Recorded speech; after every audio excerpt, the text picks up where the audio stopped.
Hey guys, so here we've got a cool little dollar store Halloween DIY craft. I just went and got some cool little LED lights from the dollar store, as well as these cool little jars of witch's brew and zombie potions. So what we're gonna go ahead and do is obviously take the lights out of the packaging and add our batteries.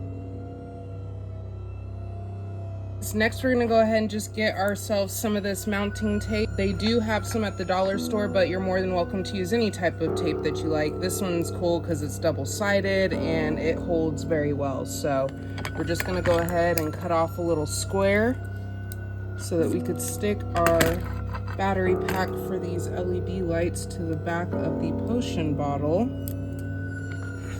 And you're gonna wanna make sure that you're not putting the tape on the side where you have the screw to take the batteries out in case they go out and you need to replace.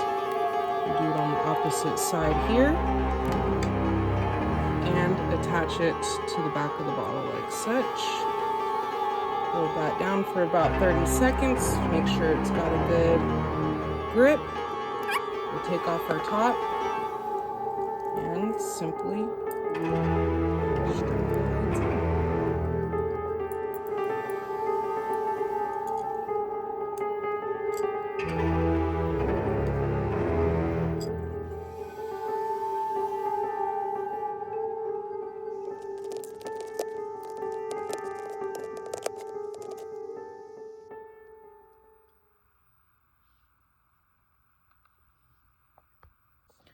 Okay guys, so you can also go ahead and string the lights halfway through one bottle and go ahead and put your top back on and then string the rest from the same thread of lights into the second. Like, comment, and subscribe if you want to see more content like this.